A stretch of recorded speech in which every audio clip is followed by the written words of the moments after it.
Okay, friends, I wanted to give you an update on my favorite air rifle that I purchased about 6 months ago.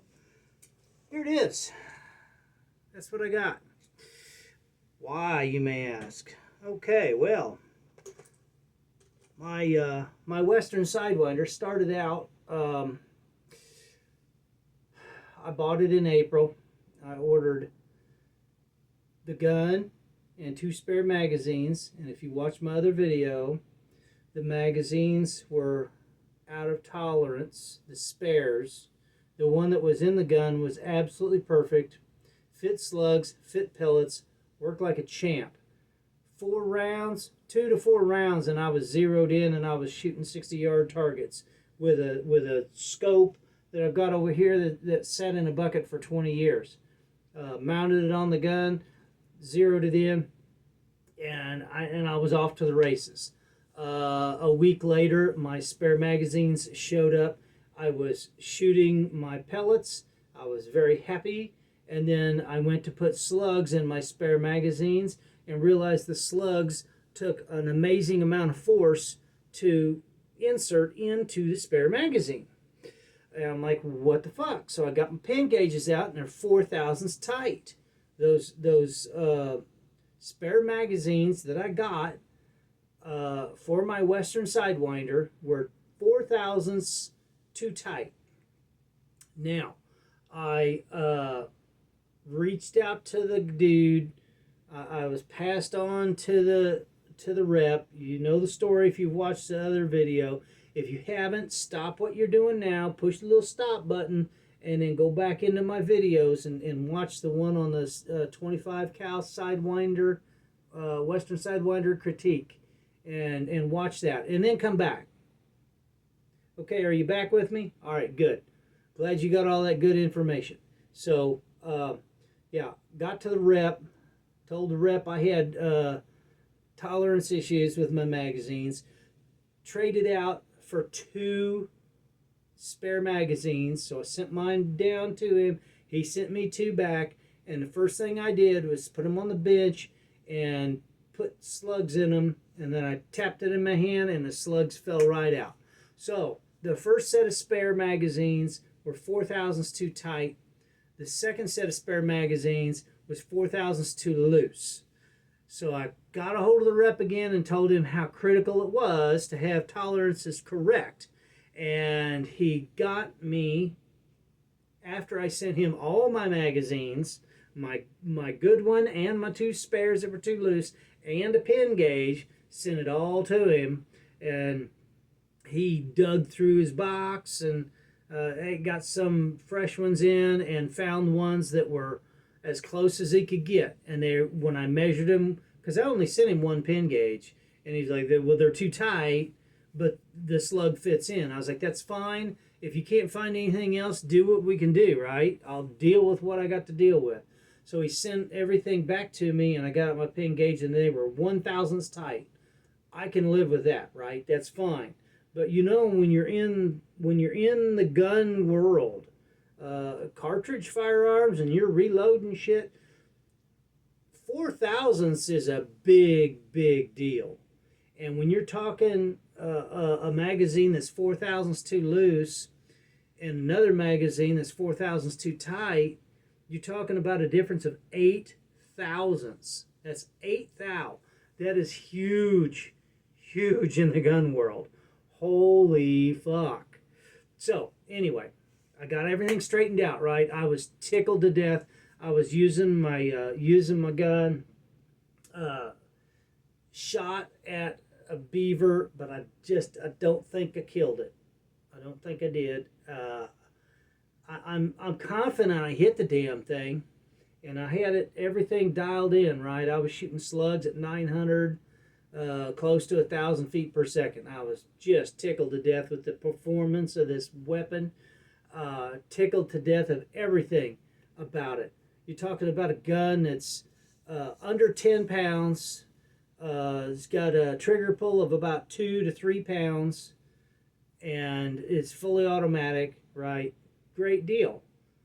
The tolerance issue with the magazine was my only hang up with the gun. Until about 2 weeks ago, I was going to go on a hunt and I was going to kill this fucking beaver. And I'll be darned, I reached up and got I hang my guns, air guns. I hang them upside down so that the dust does not get into the barrel. Anyway, I reached up, got the gun down, and it was empty. Empty. So, called in, blah, blah, blah. Took the gun apart when I got back from my hunt. Took the gun apart, and it was broken. The lower breech block assembly, the part on the bottom that holds the magazine in, and the buttstock connects to it and all that jazz. You take the trigger assembly off, it's got the power valve. So right there, if you look at the Western Sidewinder, that's the power valve. And it flipped it upside down and took the power valve out. And you couldn't see it. You could just see air bubbles leaking out when you charged the gun up. Of course, it was discharged in a matter of a few minutes. But that's where the bubbles were coming from. And I was hoping it was just an O-ring. Fingers crossed, right? And I took the power valve out and the gun was broke. So I don't know if they had chatter when they had the tapping machine or whatever, and they tapped those threads. They drilled that hole. Whatever they did, that gun was broke. It had a crack all the way down through the threads. You got threads that are an inch plus deep, inch and a half deep maybe, and you can see the crack went all the way up to the top, and it was parkerized. So when they parkerized it, the parkerization went into the crack on the gun. So they knew exactly what had happened. Somebody saw that gun broke, and there was another little spot. It was a blemish in the parkerization, but it wasn't anything that would indicate that the gun was broke there. So I don't know when they order these things. They're going to go two places, and when they get to that place, they get assembled. So when they send the lower breech block, I'm only guessing that they send it with the power valve already threaded in. But I could be wrong. They could show up with the power block assembly, the power valve, and then the little deal that goes down into the hole. Maybe that's all shit. Maybe that's all separate, and they saw it on the bench when they were assembling it. You can't miss that shit. You cannot miss it. That sumbitch was broke and parkerized after it was broke. So I don't know who missed it, but it's obvious, painfully obvious, that somebody saw that fucking thing was broke. And I don't know if they saw it at Western or they saw it at one of the two places that assembles it. I know where it came from, which leads me to my next adventure. I flew down to Mesa, and I flew to Phoenix, and I drove down to Gilbert, which is just south of Mesa, and you got a major distributor there in Gilbert, Arizona, right? Everybody knows them.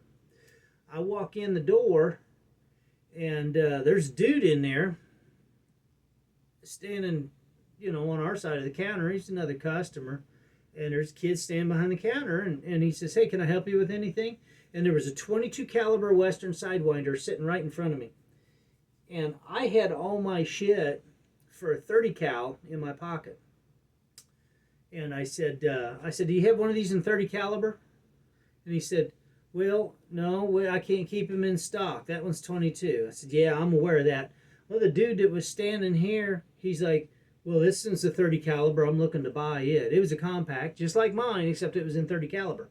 My neighbor wants to buy a 30 caliber Sidewinder. He's like, I want to buy one. I love that thing, My gauntlet is okay, but I'm just always struggling with it. You don't seem to struggle with yours. I said, "No, I don't." So I go down there and I said, "Hey, you mind if I take a look at this?" He's like, No. So I pulled the magazine out, and I pulled a slug out of my pocket, and I put it right down into that magazine. It fit beautifully. And I said, "Hey, do you have some pellets?" Yep. He handed me some JSBs, and I took the lid off. Pellet went right in. Perfect. Hey, do you have a spare magazine in the back maybe? You got spares for these? Oh, yeah, they're in the back. I said, can I see one? He says, well, it's just identical to the one that you got in your hand there. Can I see one? And he's like, okay. So he goes in the back and he gets a spare 30 caliber magazine. He brings it out to me. He sets it on the desk. I take the cover off, the back plate off, and I take that JSB slug, because I had 2 slugs in my pocket, and went to put it in, and it would not go in. And this guy was getting ready to buy one. He was getting ready to buy this fucking gun. And I handed him the spare mag. I said, can you get that slug in there? Take a look at that. Tell me what you think. And he's like, that slug's not going in. I said, they've got a tolerance problem with their spare magazines. I said, the one that's going to come in the gun is going to be perfect. Now, these guys that are putting these together, that are assembling these guns, I've talked to basically both of them. They're promising me they're not hand selecting the magazines that go in these guns. But how ironic is it that when I get my 2 spare magazines here from a dealer, not the assembly guy, he's a dealer, I get them from him, and the slugs won't fit. The spares were 4 thousandths too tight. Well, guess what? When I was in Gilbert, Arizona, the magazine for the 30 caliber was 4 thousandths too tight. Kind of strange, isn't it? How ironic is that? That you've got 2 different calibers, same magazines, other than one's for a 25 and one's for a 30, and the spare magazines they got are 4 thousandths too tight. But the one that's in the gun is spot on. I don't know what the fuck's going on, but they got some shady shit. And I got a hold of one of the guys, and I said, hey man, here's the thing. My neighbor wants to buy a 30 cal. And he's like, well, have him contact me, and we will put it together and tell me what ammunition he wants to use, because the ammunition varies. Okay, fine, the ammunition may vary a little bit, but by gosh, I had a JSB slug, and I got an H&N slug, and guess what? They're the same. They're the same. You can't fuck it up. You just order the slugs, they come in, and you put them in that magazine. And I'm telling you right now, the magazine I've got that came with my Sidewinder was perfect for slugs. Doesn't matter whether I bought an H&N slug or a JSB slug, it would still fit just fine in the magazine that I got with the gun. The first set of spares, no dice. The second set of spares, absolutely no dice. The third set, yes, because I got 1 thousandths tolerance between the one I bought with the gun. Oh, you must have a unicorn. Unicorn my ass. Somebody's got some shit going on here, and they're not telling you. And I was like, I talked to this one fella that, I'm not going to name names, but hey, did you talk to Western? What did you find out? Because my neighbor wants to buy one, and he can't buy one with these tolerance issues. Oh, well, as far as they're concerned, they don't have a problem. I'm like, you got to be fucking shitting me. So I don't know what to say.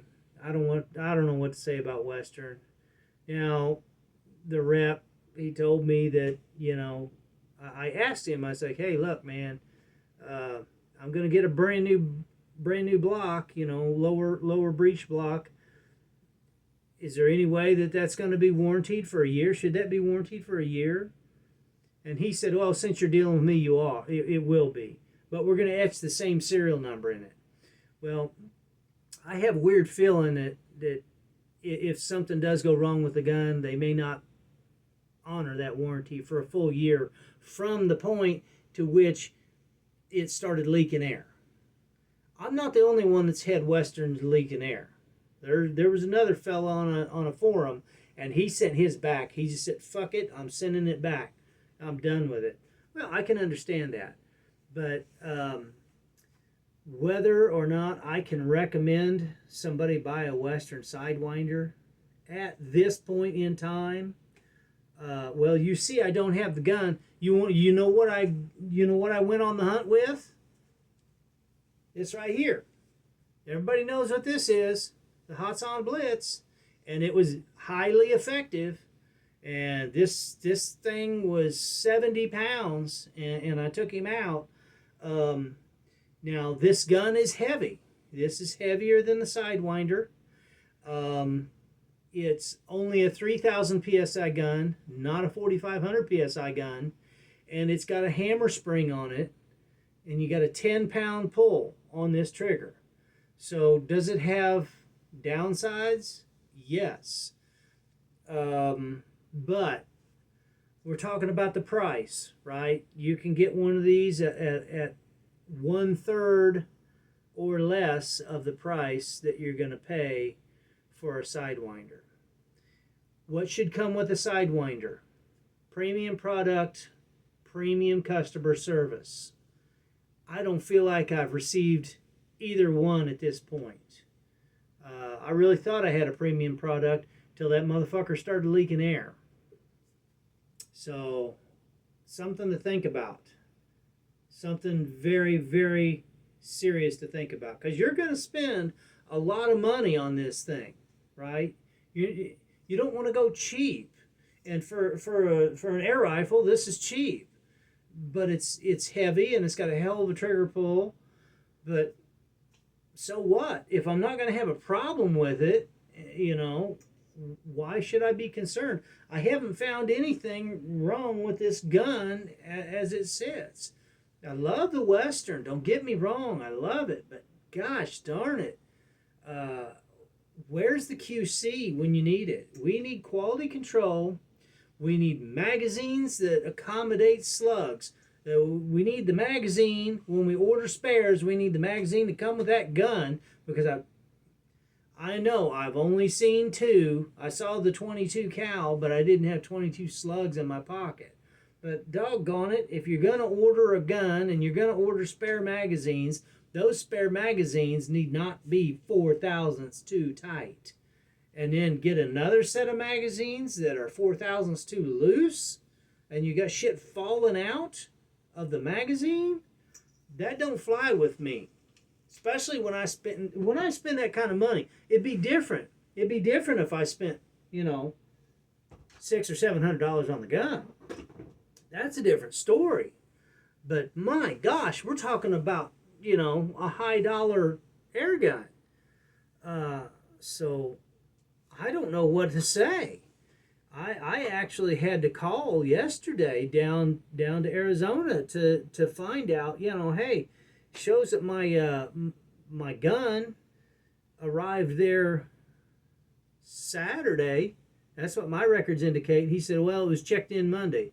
Okay, it's Wednesday right now. I need to be a priority customer. I'm sitting here with a brand new gun that's broken.